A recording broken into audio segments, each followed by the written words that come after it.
Nga 29 dëshmitar, absolut asnjë i vetëm nuk e njeh të akuzuarin e Xhat Vllazaliu. Dënimi i përjashëm është dënimi më i pak.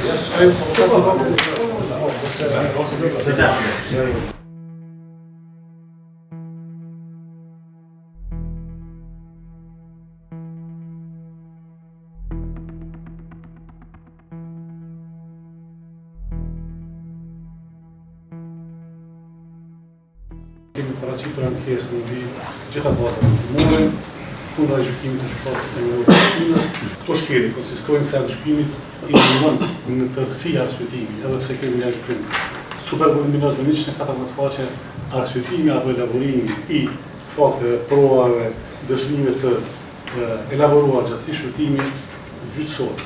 Edhe aty me sa të gjatë hetuesisë i mungon në tërësi. Se gjykimi ankimuar përbëhet prej mbi 100 faqe, prej të cilave vetëm 2 faqe në tërësi përmbajnë arsyetim dhe analizë të provave nga ana e gjykatës së shkallës së parë.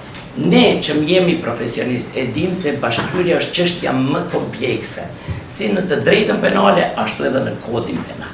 Gjykata e shkallës së parë duhet të vërtetojë me saksi, me që e përmend në gjykimin e ankimuar, datën e precizuar 9 janar deri në prill kur është kryer vrasja. Pra me 9 janar ka filluar marrëveshja paraprake mes të akuzuarve.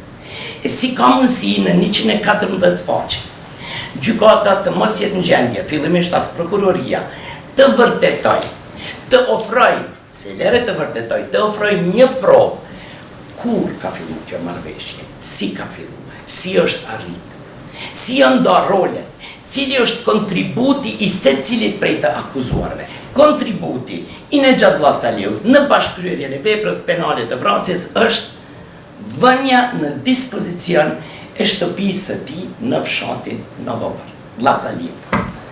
Si ka mundësi të jetë bashkëkryerje në vrasje ku sipas dispozitivit të aktakuzës dhe të aktgjykimit vetë prokuroria plason një teori të tillë akuzuese se veprimet e të akuzuarit janë veprime që eventualisht mund të cilësohen pas kryerjes së veprës. E keni në aktgjykim ku thotë 7 herë me prova materiale, 7 herë i akuzuari jeton pas vrasjes, është dashur ta thret vllaun e tij i cili nuk është përgjigj për të shkuar ta marrë një vend caktuar. A është e mundur që me një marrëveshje paraprake për 4 muaj të ndodhë një vrasje e tillë? Dhe si ka mundësi që në gjati ta ketë vënë atë shtëpi në dispozicion?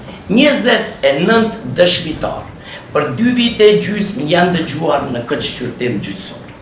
Nga 29 dëshmitar, absolut asnjë i vetëm nuk e njeh, nuk e përmend, nuk e përfshin dhe në asnjë mënyrë nuk e inkriminon të akuzuarin e Xhat Vllazaliu në vrasjen e Tanit të Ndjerit Bedri.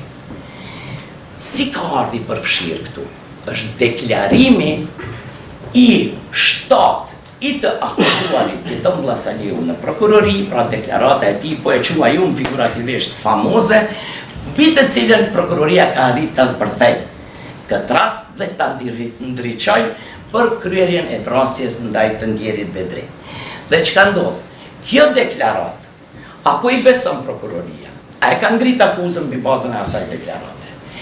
Ja fali besimin dhe gjykata e shkallës së parë, edhe pse sipas nenit 119 paragrafit 5, në mënyrë eksplicite është e përcaktuar se deklarata e të bashkëpandeurit nuk mund të shërbejë si provë. Ajo deklaratë si provë që e ka pranuar gjykata është shfaqësuese për të akuzuarin e Xhat. Janë çështje të cilat unë i kam përmbledh në disa pika. E para është motivi, i cili është absurd ashtu dhe i pakuptim se si përshkruhet në dispozitiv të aktgjykimit, për faktin se ka qenë në pyetje përfitimi pasuror prej 30.000 euro dhe ka rezultuar me 8.000, ku askush se ka përmend.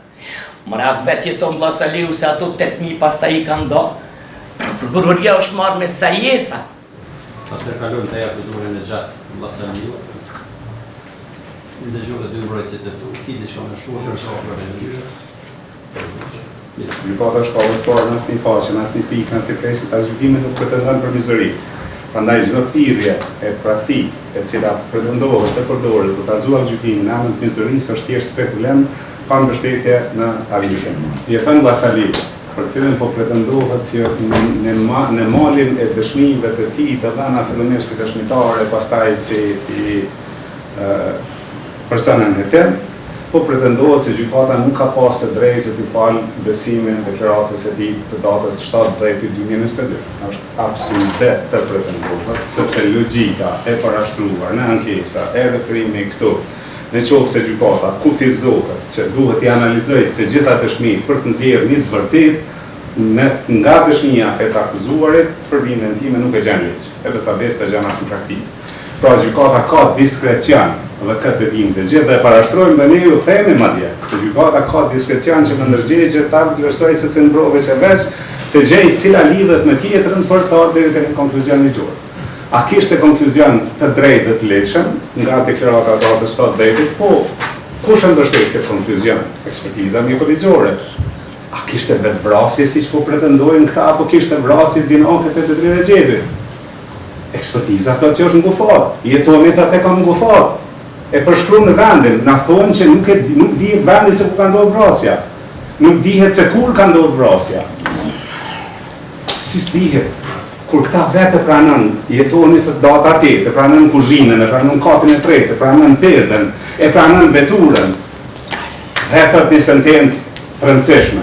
I qofsh falë kësaj gjenaze, i thotë Nexhati, se krejt shpinë këta kallë, gjatë kohës kur këta nga kati i tretë përpiqeshin ta nxjerrin kufonin e Bedri Rexhepit jashtë. Dhe ja lidhen me qese të zezë. Pra kur i ndëgjoj ankesat, e kam vështirë me kuptu apo pretendohet që krimi s'ka ekzistu, apo pretendohet që këta se kanë kry, apo thjesht ka një shkak tjetër të vdekjes së Bedri Rexhepit, dikujt do të më besu këto. Kur e shto këto rolin e Nexhatit që po kyçet që në mëngjesin e datës 8, përveç nuk e lënë edhe para janë të gjitha vrasjet që ju gjykoni, a del motivi çdo herë në pa, ka vrasje shumë, që të cilat motivin është vështirë me zbulu, por nuk është domosdoshmërisht shkak ligjor që një çështje mos mu gjykuar, mos mu dënu. Dënimi i përjetshëm është dënimi më i pakti përballë një krimi në befasi, përballë një krimi në pabesi, përballë një krimi në konakun e tij e të atij, përballë një krimi kur u ftua si mek e doli si një kufon që u shëtit malet madh të Llasalis. Bedri Rexhepi nuk jeton, ndërkaq këta kanë mundësi me vazhdu jetën me taksat e qytetarëve dhe burgu i përjetshëm parashtrojmë se është i vetmi dënim që do duhej të mbeten në fuqi për të dy akuzuarit dhe burgu i përjetshëm do të ishte i vetmi satisfaksion dhe mekanizëm preventiv për këtë që kërkon drejtësi. Faleminderit.